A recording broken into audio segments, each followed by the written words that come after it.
Bonjour Monsieur l'ambassadeur, Bonjour madame. merci de nous accorder cet entretien. En fait, nous formons l'équipe des journalistes ayant pour but de suivre l'actualité du projet COP21 du lycée. Nous aimerions dans ce cadre vous interviewer en vous posant les questions suivantes. Depuis la rentrée, nous avons lancé le projet Notre COP21 au lycée français de Djibouti avec une centaine d'élèves et une vingtaine de professeurs qui sont tous très enthousiastes à l'idée de faire ce projet. Donc, quel regard portez-vous sur cette initiative ? D'abord, j'ai pu mesurer cet enthousiasme en assistant à quelques phases de négociation en commission. J'ai vu que chacun s'était emparé du sujet avec beaucoup de conviction et avec beaucoup d'ardeur. Et c'est ce qui me fait dire que ce travail est tout à fait remarquable, parce que les jeunes ont aussi leur mot à dire et il faut leur faire confiance. Et vous vous êtes tous emparés de cette problématique un peu compliquée, qui est le dérèglement ou le changement climatique, comme on voudra. Mais vous avez montré qu'avec vos idées, celles de votre âge, mais également avec toutes les perspectives qui s'offrent à vous, eh bien, vous aviez des solutions à proposer. Et je dois dire que c'est particulièrement positif et encourageant. Quel parallèle faites-vous entre les négociations auxquelles vous avez assisté aujourd'hui et la vraie COP21 ? Écoutez, en ce qui concerne la vraie COP21, il est encore trop tôt pour le dire. Donc on ne peut qu'imaginer ce qui sera fait ou dit dans quelques jours. Je crois que les délégations vont faire preuve d'un sens aigu des responsabilités, en tout cas je l'espère, mais surtout mettront en avant leur bon sens.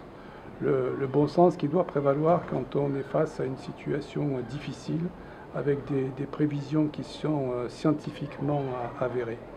Et il faudra que chacun abandonne en quelque sorte son drapeau pour devenir citoyen du monde et prendre des décisions qui, en conscience, ne nous concerneront pas véritablement directement, mais concerneront nos enfants et nos petits-enfants.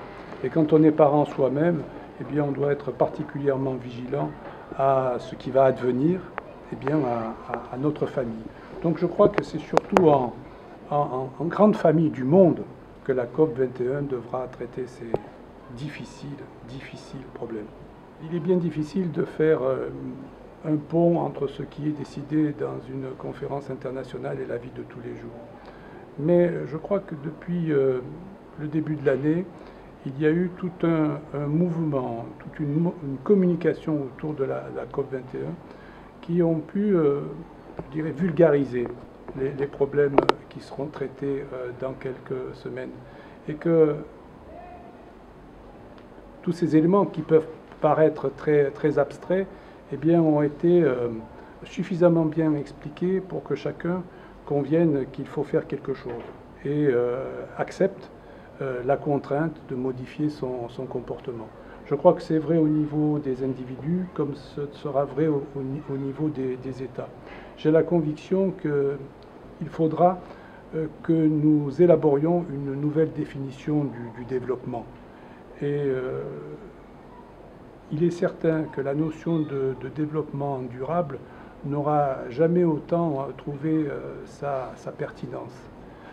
Parce que désormais, tous les grands projets d'infrastructures que les États mettront en place devront faire l'objet d'une étude d'impact climatique extrêmement fine, non pas seulement pour être éligibles à des financements nouveaux comme le Fonds vert, mais pour vérifier leur utilité et leur pertinence au regard de tout ce qui adviendra du climat.